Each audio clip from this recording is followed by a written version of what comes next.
सद्गुरु प्रभु महाराज को जय।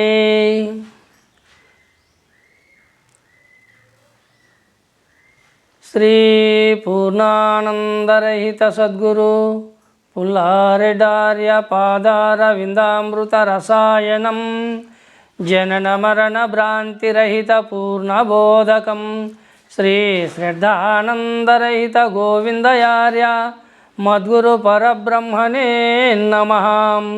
శ్రీమద్గురుదేవులైన శ్రీ శ్రీ శ్రీ శ్రద్ధానందరహిత గోవిందయార్య సద్గురు ప్రభు మహారాజుల వారి పాదపద్మములకు నా యొక్క ద్వాదశి శిరస్సాష్టాంగన నమస్సుమాంజలు. స్తోత్రీయ బ్రహ్మనిష్ట పరులారా, ఆ విధంగా మనము సద్గురువును ఉంచనలేక నిజమైన గురుభక్తితో ఆశ్రయించినప్పుడు మనకు పరమార్థం విషయమై ఆ సద్గురుదేవుడు తేట తెల్లముగా తెలియజేస్తాడు. ఎన్ని సాధనల ద్వారా మనం ప్రయాణం చేసినా ఆ సాధనలలో మనము నిలిచిపోతామే తప్ప సత్యమేదో మనం తెలుసుకోలేము. ఎందుకంటే గురువు అంటాడు, మరుపన తొలిమేనులు మూడెరుకన నాల్గవ శరీరమీ రెండొకటే. మరుపన తొలిమేనులు మూడు, జాగ్రత్త స్వప్నము సుషుప్తి మూడు మరుపే. ఎరుకన నాల్గవ శరీరమీ రెండొకటే. ఎరుకన అంటే నాలుగవ శరీరం. ఎక్కడ ఎరుక ఉంది? జాగ్రత్త స్వప్న సుషుప్తి మరుపు శరీరాలు. తుర్యావస్థలో ఉండబడినటువంటిదే మహాకారణ శరీరమే ఎరుక. అయితే ఈ రెండు ఒకటే పరిపూర్ణమవ్వలిది. ఇక్కడ చూడండి,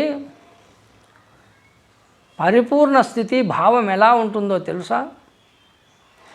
మరుపన తొలిమేనులు మూడు, జాగ్రత్త స్థూల శరీరము, స్వప్నము సూక్ష్మ శరీరము, సుషుప్తి కారణ శరీరము. ఈ జాగ్రత్త స్వప్న సుషుప్తులు అనబడేటువంటి స్థూల సూక్ష్మ కారణాలు ఇవి మూడు మరుపుతో కూడుకొని ఉండబడినటువంటి శరీరాలు. మరుపనగా అజ్ఞానాంధకారంతో ఉండబడినటువంటివి. జ్ఞానం అనేది నాలుగవ శరీరం, అదే మహాకారణ శరీరం, అదే తుర్యావస్థలో ఉండబడినటువంటి మహాకారణ శరీరం. అయితే ఇవి రెండూ ఒకటే.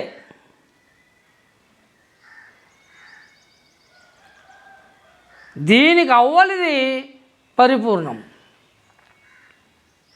అక్కడెట్లా ఉంది అవ్వలా? మరుపన తొలిమేనులు మూడెరుకన నాల్గవ శరీరమీ రెండొకటే. పరిపూర్ణమవ్వలిది ఈవలి ఎరుకను గురువాకు చేత ఎగర జిమ్మినను. పోవును లేనిదెరిగేదేగినను, ఎరిగేదే లేకుంటే ఏమో వలి జాడ ఎరిగే వారెవరింకా. ఇంతే సాలెరుకాను ఎగర జిమ్మినను, పోవును లేనిదెరిగేదేగినను. పరిపూర్ణం అవ్వలిది. అవ్వలు ఎలా ఉంది?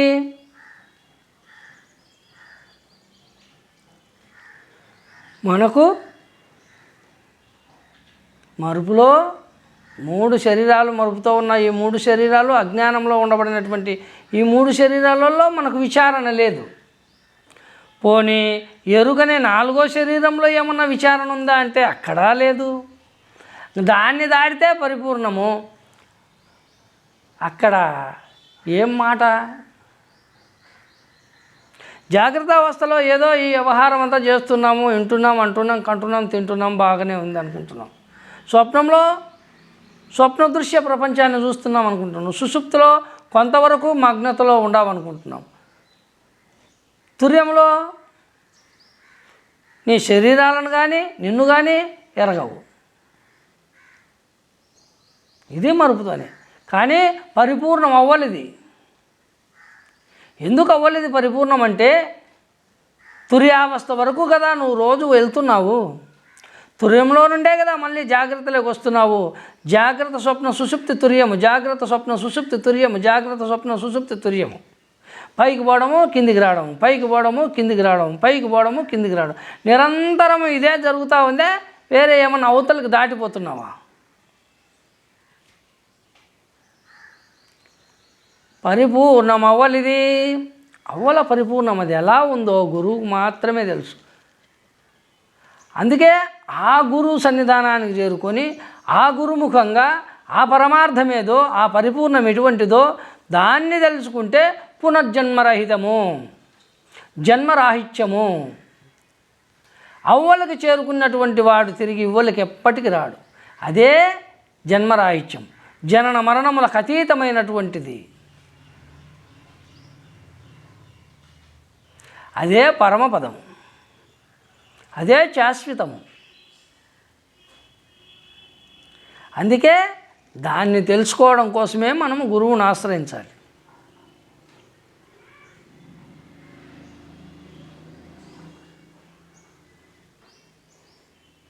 అందుకే ఇక్కడ ఈ ప్రపంచంలో ఎన్ని విచారణలు చేసినా అంత సొంత విచారణే కానీ సద్గురువు దగ్గర జరిగే విచారణ కాదు. నిజ నిర్ధారణ కావాలంటే మనం సద్గురువు దగ్గరే తప్ప స్వయంగా ఎంత ప్రయత్నం చేసినా మనకు నిజం తెలియబడదు.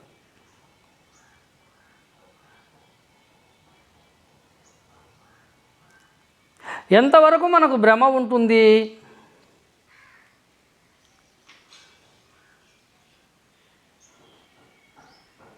మహాకారణ శరీరం వరకు మనకు భ్రమ ఉండనే ఉంటుంది. అదే తుర్యావస్థ, అదే ఎరుక, అదే మూలము లేని గుర్తెరిగే శరీరము. అక్కడ నుండి మూలము లేక గుర్తెరుగుతూ వస్తూ పోతూ ఉంది. అక్కడ నుండి రావడము, తిరిగి అక్కడికి పోయి అనుకోవడము, అక్కడ నుండి రావడము, బయట ప్రపంచం అంతా గబగబ గబగబ ఏరక తినడము, మళ్ళా గబక్కన పోయి మళ్ళీ అక్కడ ముదురుకోవడం. ఇదే పని చేస్తూ ఉంది నిరంతరం ఈ ఎరుక. ఏం చేస్తుంది ఇంతకంటే?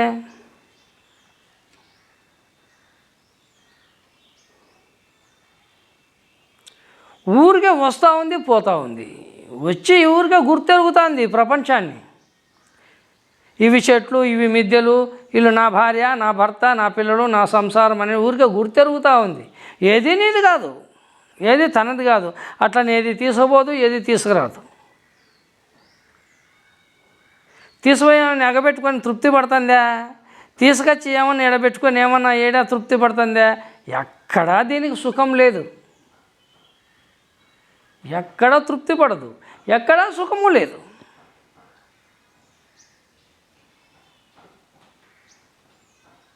అందుకే నిజము తెలుసుకోవాలి అంటేనే గురువు దగ్గరికి రావాలి, కానీ లేకుంటే గురువు అవసరం లేదు.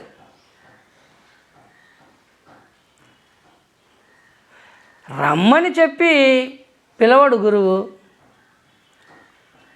ఇప్పుడు విషం ఉంది, నన్ను తాగయా నేను చంపేస్తాను అని ఆ విషం ఎవరికి చెప్పదు. ఆ విషం అమ్మే అటువంటి మందుల షాపు వాళ్ళు ఉన్నారు కదా, వారు దాంతో ఏమన్నా అవసరమా వాళ్ళకి?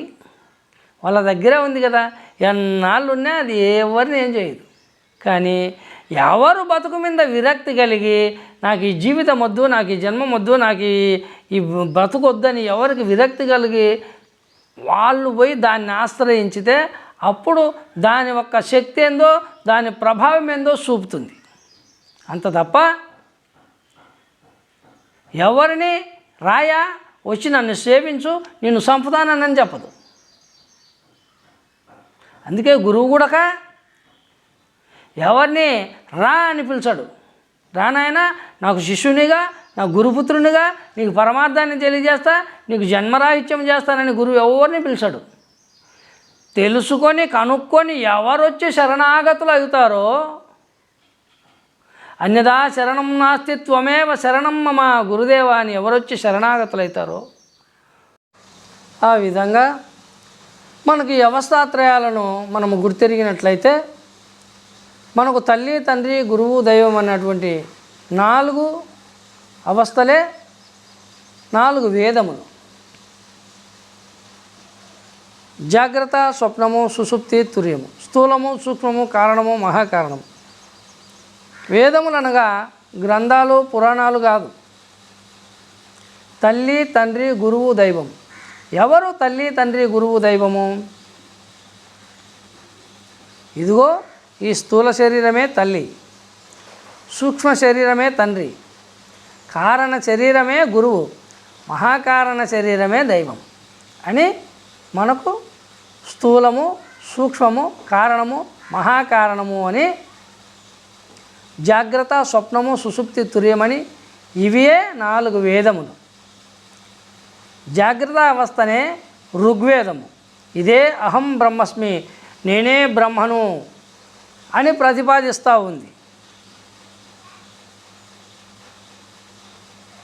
యజుర్వేదము సూక్ష్మ శరీరము, స్వప్నావస్థ, అయమాత్మ బ్రహ్మ అని ప్రతిపాదిస్తూ ఉంది. కారణ శరీరము సుషుప్తి అవస్థ, ప్రజ్ఞానం బ్రహ్మ అని ప్రతిపాదిస్తూ ఉంది. మహాకారణ శరీరము తుర్యావస్థ, తత్వమసి బ్రహ్మ అని ప్రతిపాదిస్తూ ఉంది. ఇవి వేదములు. వీటిని మనము విచారణ చేయాల్సింది. ఋగ్వేదము, యజుర్వేదము, సామవేదము, అథర్వణము. ఈ వేదములను మనం విచారించినట్లయితే జాగ్రత్త అవస్థ ఇక్కడ ఏమి పలుకుతూ ఉంది? నేను నాది, నేను నాది, నేను నాది. ఈ జాగ్రత్త అవస్థనంతా విచారించితే, ఈ వేదమంతా చదివితే ఇందులో వెలువడినటువంటి వాక్యం ఏది? నేను,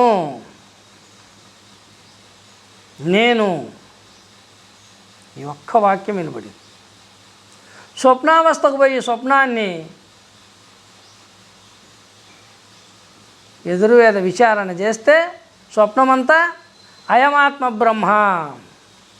అక్కడ సూక్ష్మ శరీరం అనబడేటువంటి ఆత్మనే సృజన చేసుకుంటూ లేని ప్రపంచమును సృష్టించుకొని తానే భ్రమ చెందుతూ సుఖదుఖములను అనుభవిస్తూ ఉంది.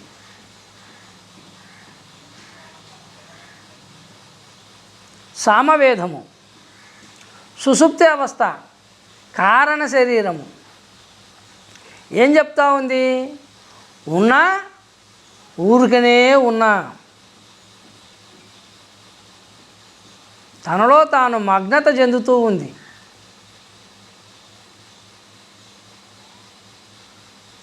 ఏం చెప్తా ఉంది అక్కడ?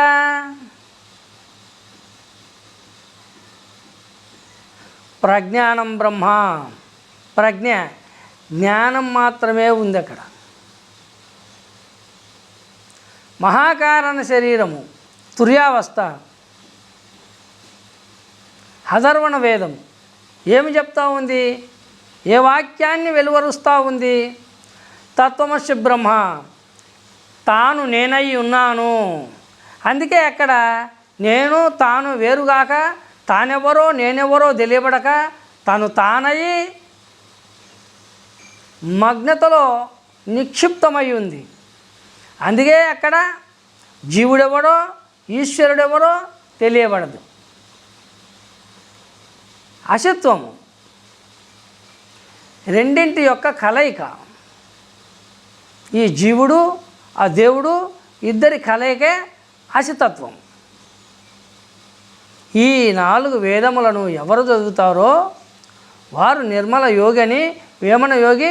నిద్రలోని నిద్ర నిజముగా తెలిసిన భద్రమగును విద్య బ్రహ్మ విద్య, నిద్ర నెరిగిన వాడు నిర్మల యోగయ, విశ్వదాభిరామ వినురవేమా.